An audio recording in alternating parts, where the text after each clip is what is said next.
23 fishing boats receive $500 each, and simple instructions. Follow this course through Bab el-Mandeb Strait. Maintain formation. Radio silence until clear. The fishermen agree. $500 is good money. They do not ask questions. They do not know they are being used as human shields for a military convoy passing through missile range. They do not know that when anti-ship missiles launch, they will be the first to die. At 05:30 a.m. local time, the fishing fleet departs from Mocha Harbor. Small wooden boats, crews of 3 to 5 men each. Total personnel, 87 civilian fishermen. They position themselves in a loose formation spanning 4 nautical miles. The boats appear to be conducting normal fishing operations. Nets are deployed. Radar signatures match commercial fishing activity. Satellite observation would classify this as routine maritime commerce. But 30 minutes behind the fishing fleet, a naval convoy begins its transit. 2 frigates, 1 corvette, 3 fast attack craft, military vessels with weapons systems and electronic warfare capabilities. The convoy maintains exact distance behind the fishing boats. When the fishing fleet adjusts course, the military vessels adjust identically. The formation is not coincidental. The fishing boats are providing cover. Sea Doctrine exposes what happens when civilians become tactical assets without their knowledge or consent. The naval convoy belongs to a regional power conducting resupply operations. The vessels must transit Bab el-Mandeb to reach their home port.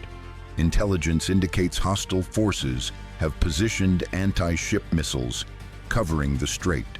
Direct transit would expose the warships to attack. But international law protects civilian vessels.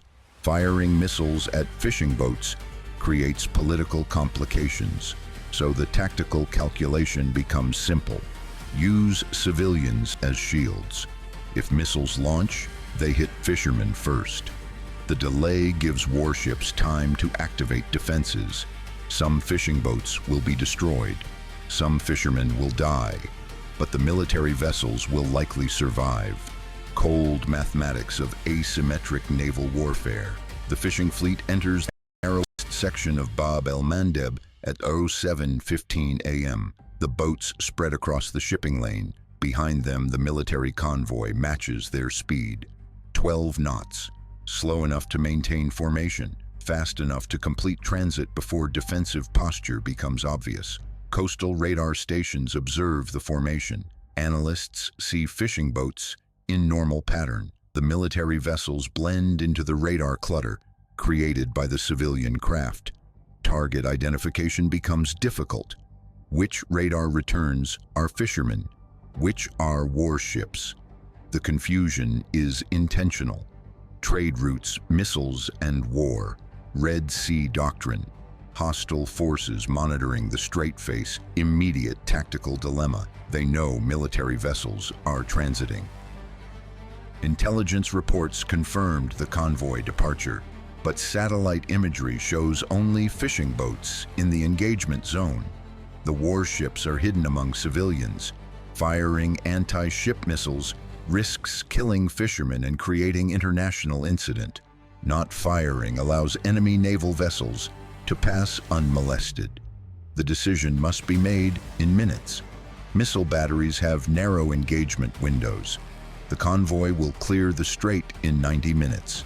After that, the opportunity is gone. But every passing minute makes the human shield tactic more obvious. The fishing boats are not fishing. They are maintaining precise formation.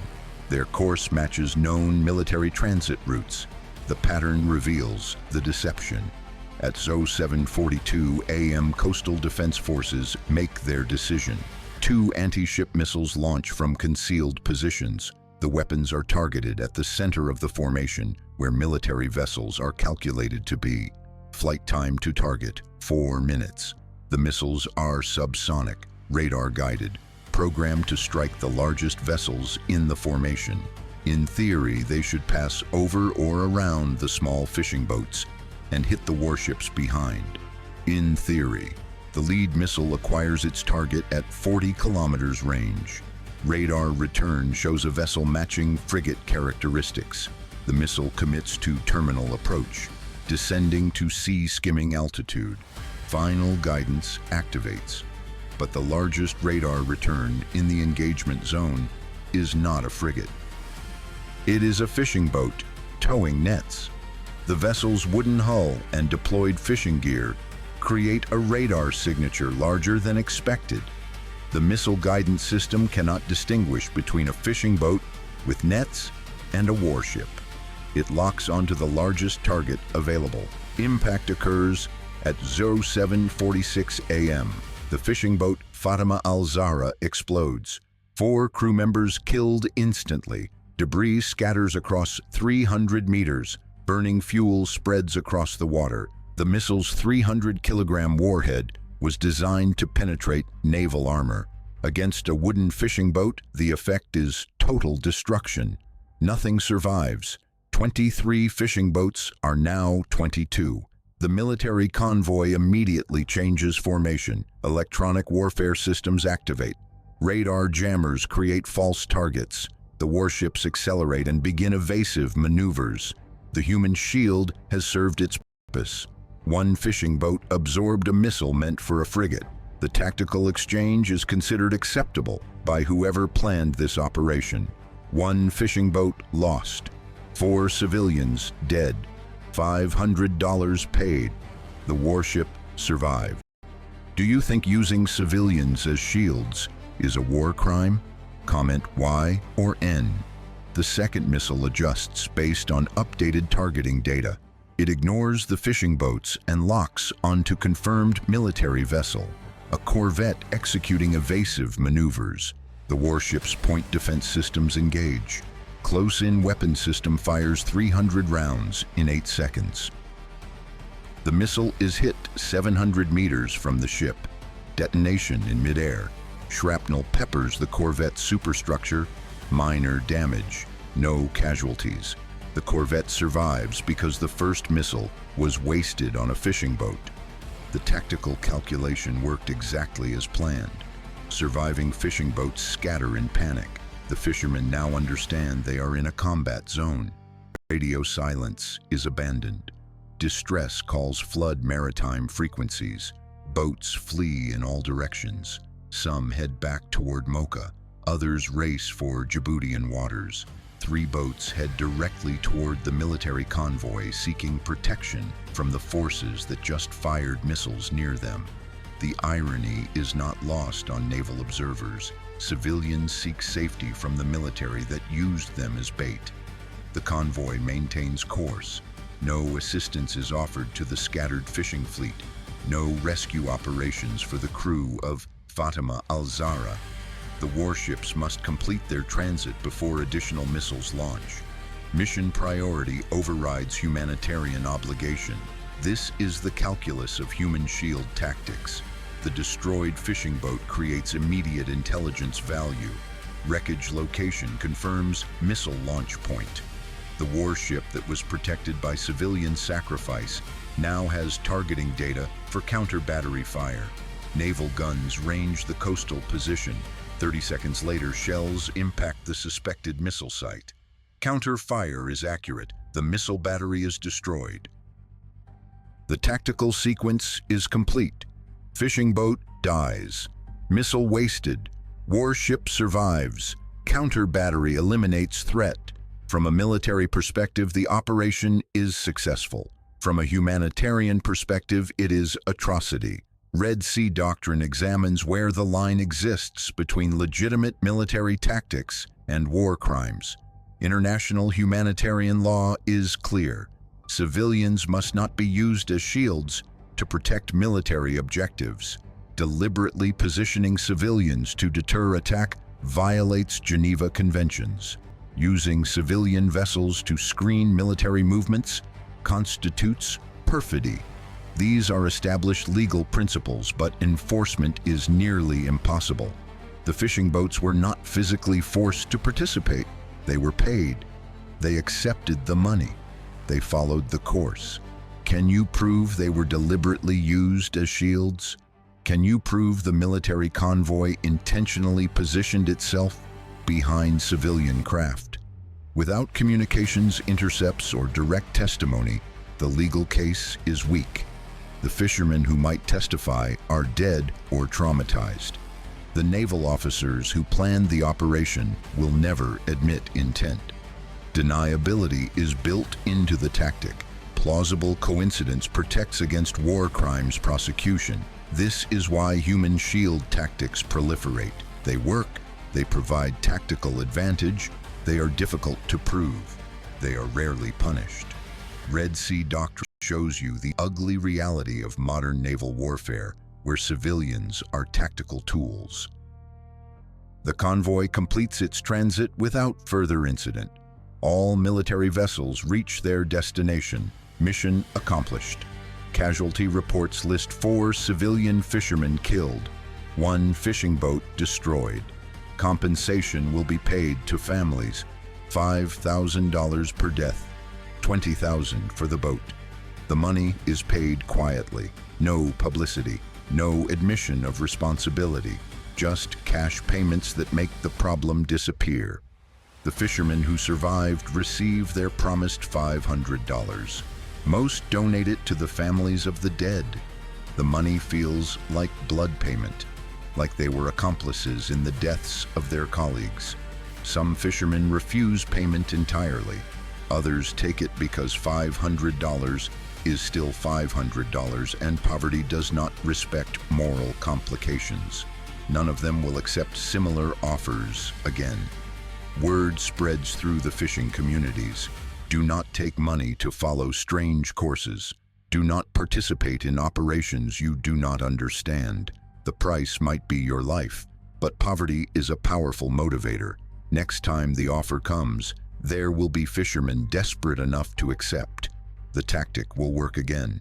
Naval analysts across the region study the incident. The human shield convoy tactic is now documented and analyzed.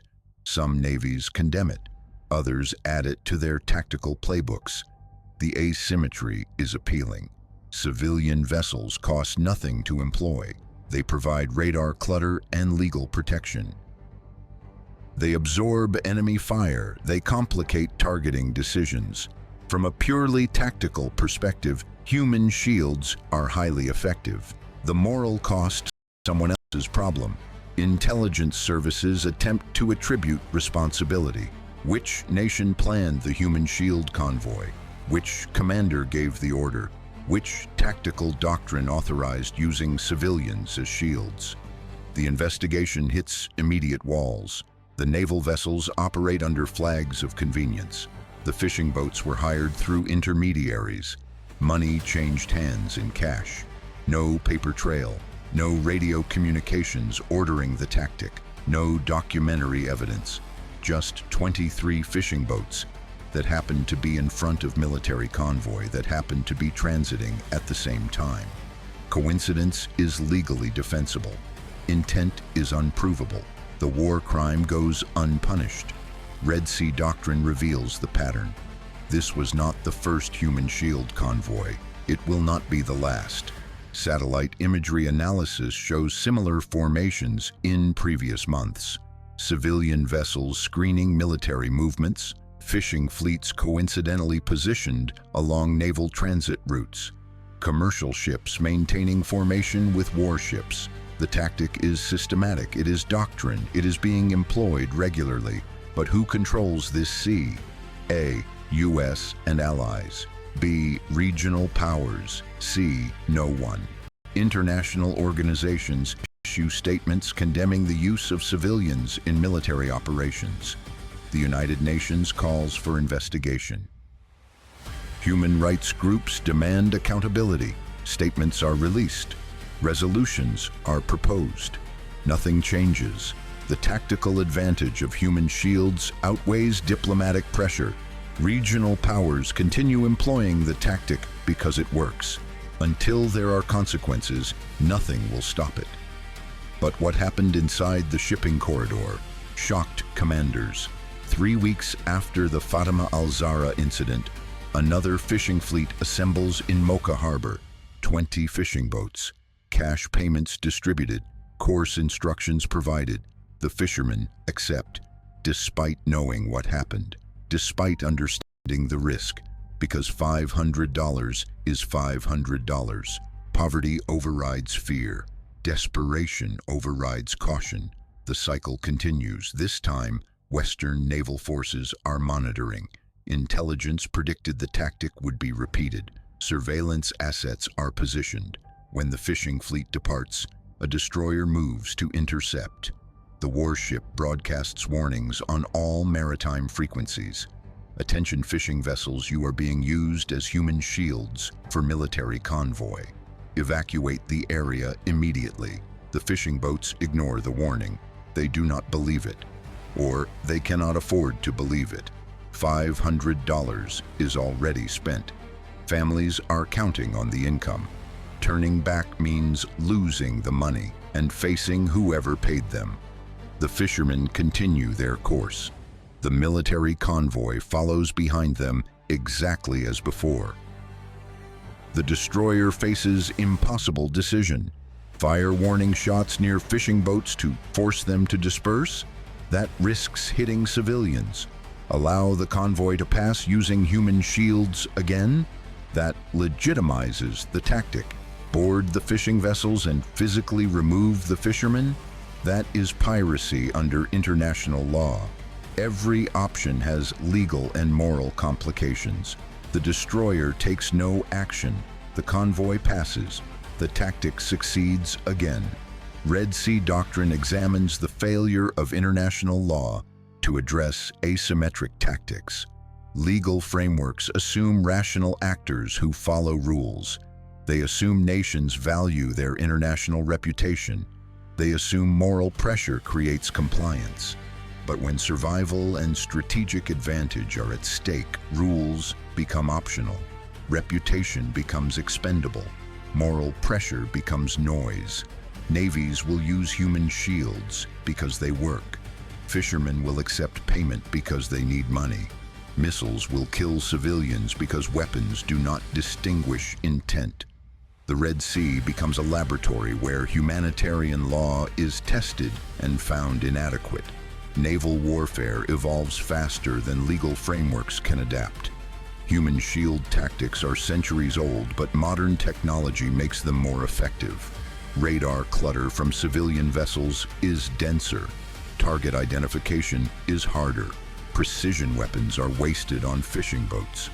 The tactical advantage increases while legal consequences remain absent. The equation is simple. High effectiveness plus low consequences equals proliferated use. Red Sea Doctrine predicts human shield naval tactics will become standard operating procedure within 3 years. Every regional power observes the success rate. Every navy calculates the cost-benefit ratio. Every commander considers how civilian vessels can screen military operations. The tactic spreads because it works. Is this the start of a wider naval war? Comment Y or N. 4 fishermen died protecting a warship they did not know existed. Their deaths were calculated. Their lives were valued at $500 each. Their sacrifice enabled a military convoy to complete its mission. This is modern naval warfare. Not glorious, not honorable, efficient. The Fatima al-Zahra is gone. The 4 crew members are buried. The families receive compensation. Life continues. The fishing boats return to normal operations. The military vessels complete their deployments. Everything returns to routine, except it does not. Every fisherman in every port now knows the risk. Every naval planner knows the tactic. Every coastal defense operator knows civilians might be shields. The precedent is established. The doctrine is proven. The Red Sea is changed. Red Sea Doctrine will continue documenting human shield tactics. Every incident, every casualty, every time military forces hide behind civilians. Because this is not just about the Red Sea, this is about the future of warfare. When human life becomes a tactical consideration rather than a moral absolute, we have crossed a threshold. The question is whether we can cross back. What breaks next? Trade, diplomacy, or deterrence?